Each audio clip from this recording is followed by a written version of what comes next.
Será que o Robert Downey Jr. vai retornar junto com a Scarlett Johansson para os próximos filmes dos Vingadores e desse modo a gente vai ter aquela formação original no próximo filme?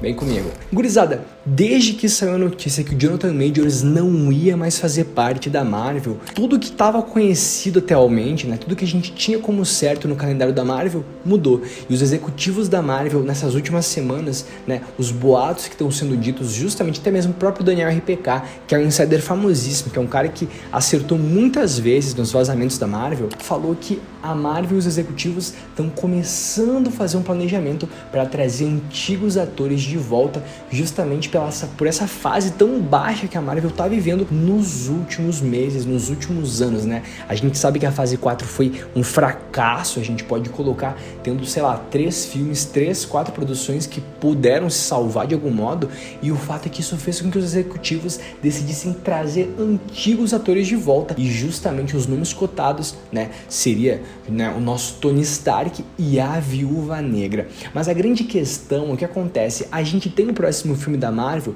justamente o Guerras Secretas, lidando com os multiversos, que agora de fato tá aberto, a gente já encontramos agora os mutantes, encontramos diversas realidades dentro dos filmes da Marvel, e eu acho que na verdade não seria nem tão ruim trazer esses atores, porque assim, quando a gente tá lidando com atores da potência que é justamente o Robert Downey Jr., o Homem de Ferro, a importância que ele tem pro MCU, e também a Viúva Negra, eu acho que até pelo fanservice de trazer ela, que era da formação original, mas eu acho que em si ela não influenciaria tanto na dinâmica da Marvel. Mas a questão que eu quero que vocês analisem comigo, trazendo esses atores de volta, tem duas consequências que são muito importantes e que tem que ser analisadas na hora de pesar se conseguem trazer esses atores. A primeira delas é a questão orçamentária. A gente sabe que o salário do Tony Stark, o salário justamente do Robert Downey Jr. no último filme dos Vingadores, cara, tava beirando 45 milhões de dólares. Então assim, hoje em dia a Marvel dá um passo, dá um salário desse tamanho, eu já acho muito, mas muito difícil. Outro detalhe que a gente tem que pensar, em teoria, a gente tem todo o desenvolvimento, toda a lore que já aconteceu e que tá acontecendo agora, que se seguiu em frente às indústrias Stark. E como objetivo no futuro da Marvel é fazer o Young Avengers, os Jovens Vingadores, num futuro que não tá tão distante assim, inclusive, é muito complicado trazer o Tony Stark, porque a partir do momento que a gente tem um Homem de Ferro original de volta, em que a gente abre esse pequeno precedente de trazer uma pessoa que não deveria mais estar ali, uma pessoa que nesse universo, que nessa realidade não existe mais, a gente começa a ficar muito complicado o desenvolvimento dos novos heróis mesmo, porque você tem que pensar comigo, todo herói tem uma jornada do herói. Então a gente tem desde aquele, por exemplo, o nosso Homem de Ferro de 2008 até a finalização dele em 2018. Então a gente teve toda uma jornada, todo um acompanhamento que a gente pôde crescer junto com ele e justamente se apegar. Então seria muito difícil, não seria muito interessante, assim, inteligente da parte da Marvel trazer o Robert Downey Jr. Mas o detalhe que eu falo, seria interessante como mostrar ele. Um fanservice, Vamos dar o exemplo,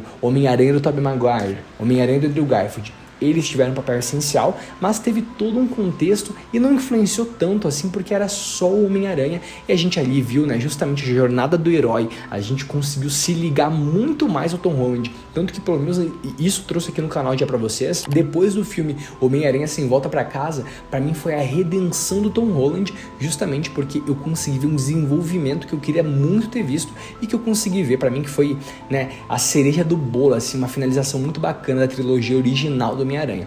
Mas qual que é o detalhe, gurizada? Trazendo esses atores, como que eles têm que ser inseridos? A gente sabe que nas guerras multiversais, diversas realidades vão aparecer. Então, muito provavelmente, a gente vai ter o Hulk do Eric Bana, porque teve as conversas para ele aparecer lá no Doutor Estranho, no Multiverso da Loucura, mas acabou não acontecendo. A gente vai ter o Homem de Ferro do Tom Cruise, aquele Homem de Ferro superior, muito provavelmente também em Guerras Secretas. Então eu acredito que justamente pelo serviço do fanservice, eles possam trazer o Robert Downey Jr.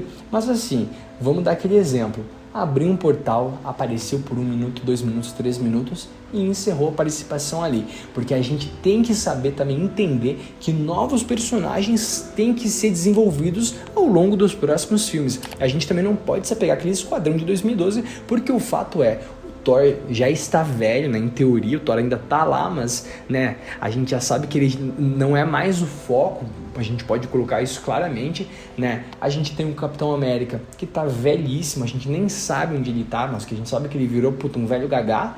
O Homem de Ferro não existe mais, né? A Viúva Negra não existe mais, então a gente tem toda aquela formação que ficou muito pro passado, justamente, né? Até mesmo o Hulk que a gente tem, tudo que está se encaminhando no Hulk, por exemplo, inclusive eu falei isso no vídeo passado, a gente tem um Hulk que está se encaminhando justamente para ir para um World War Hulk, para ir para outro planeta e ter toda a lore que já envolve o Hulk e ele não está mais na Terra. Então vocês entendem que justamente a gente se aproxima daquele momento em que não faz mais sentido trazer heróis, né, que já passaram para cá e obviamente como a gente está lidando com o business da Disney, não faz sentido monetário trazer toda a potência que tem que ter, né, monetária, toda a bufunfa, toda a grana que tem que ter para conseguir pagar o Robert Downey Jr. Eu acho interessante trazer ele, acho, seria um puta de um acréscimo? Seria, mas eu acho muito difícil mesmo que consigam trazer ele, porque vocês têm que pensar, gurizada, não é fácil fazer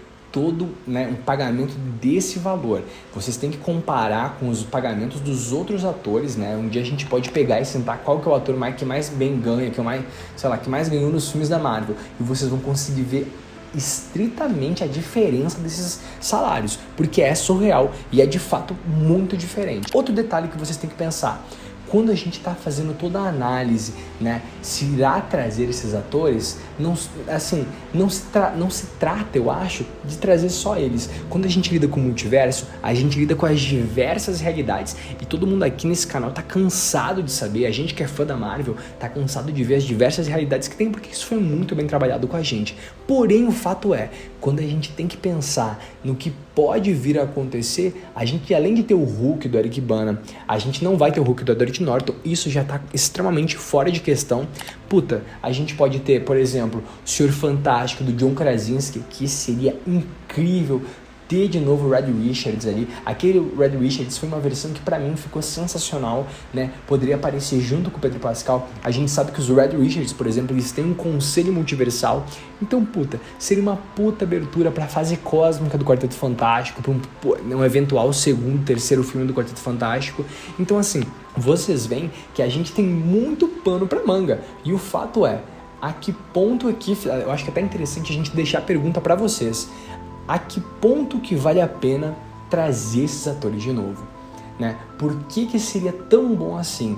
É fanservice? Com certeza, é muito legal, é muito bom, mas o quanto isso valeria a pena para o desenvolvimento das outras histórias da Marvel, o quanto que isso influenciaria nos outros heróis que ainda tem toda uma história para ser desenvolvida, para eles poderem ter a relevância que eles têm que ter para conseguir de fato, né, a gente ter novos ídolos, como foi o Homem de Ferro, foi pra gente, foi pra nossa geração que cresceu vendo ele, o Capitão América. Então fiquem a reflexão nisso, pensem um pouco nisso, né? A gente não pode simplesmente, né, querer trazer esses atores, porque o fato é, não faria bem para o desenvolvimento do CM. Uma participação especial seria épico, mas se encerraria por aí. Mas eu quero saber de vocês, gurizada, o que vocês acham? Eu vou ficando por aqui e até a próxima. Valeu!